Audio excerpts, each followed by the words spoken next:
there's this thing, and I would assume you're going to agree with it. You're doing this project. You weren't planning on publishing this thing. It falls into the you never know category, right? Mm-hmm. Like you work on something, you put your heart and soul into that. You never know. And all of a sudden, there's this individual out there who believes in it and says you should do something with it. And then you have the audacity and the passion and the whatever to say, screw it, let's publish it, right? Because there's another step beyond that thing. But that definitely falls in for me. Like this, I just made that up in my head. Like you never know. But I do, like having a podcast, you reaching out to saying, hey, let's have a conversation on the podcast. I never have this conversation if it's not for this podcast. So that falls into, you never know who you're going to meet and the type of amazing conversations you can have as a result of having something like that. So what was that experience like to say, like, I'm going to publish a book now based off of what? I mean, you take a leap of faith. Everything you do is like you're going into the uncomfortable, right? So you go into being uncomfortable, you get used to being uncomfortable. Every big change requires you to step out of your comfort zone. Apparently, a teacher of mine, I had seen her, I think randomly a couple summers ago, and she was my third grade teacher. And she goes, how you doing? How you been? And I was like, I'm gonna take you home. Like she was waiting for her cab or something. I'm gonna take you home. Just so happened, she goes, I remember when you wrote this book for me in third grade, and I still have it. And I said, you have a book for me in third grade? Like, I didn't even recall me writing this book. And she goes, yeah. And I'm like, well, you do know I'm a published author now, right? And she goes, what?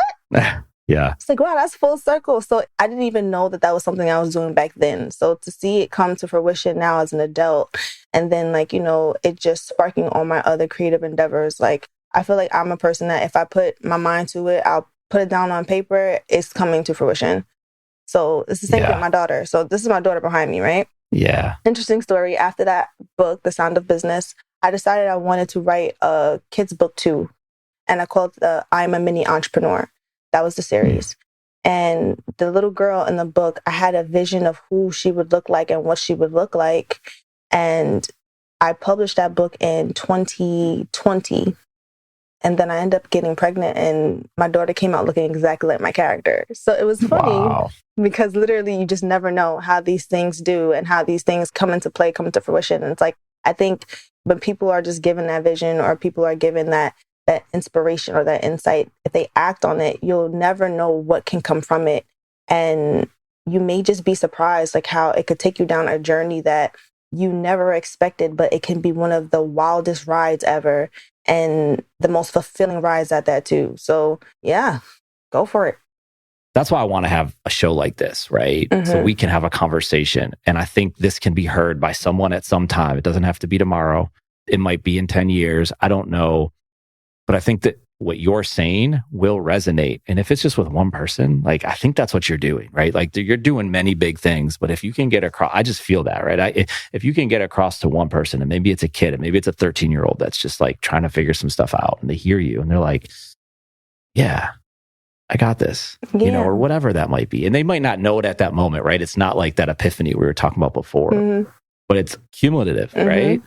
And it's a timeless message because it can, like you said, it can go on the span of any time. Like, someone could listen to this and they feel like this is empowerment for them to move forward. Someone could hear this when they're at their lowest point.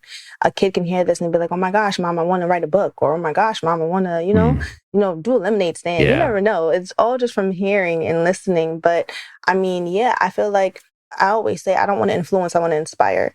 And at the end of the day, if I can just touch one person and change or, help change the perspective or mindset of one person, if I can be a guiding light to one person, that's one person out there in that world who can probably change masses. And if I was able to do that and help in that, be an instrument in that, then I did my part. I left my mark where I needed to leave my mark. It doesn't matter if 1 or 1,000, it doesn't matter if it's millions of people, that one person could change the world. So if it's one person at a time, then it's one person at a time, and I'm totally okay with that.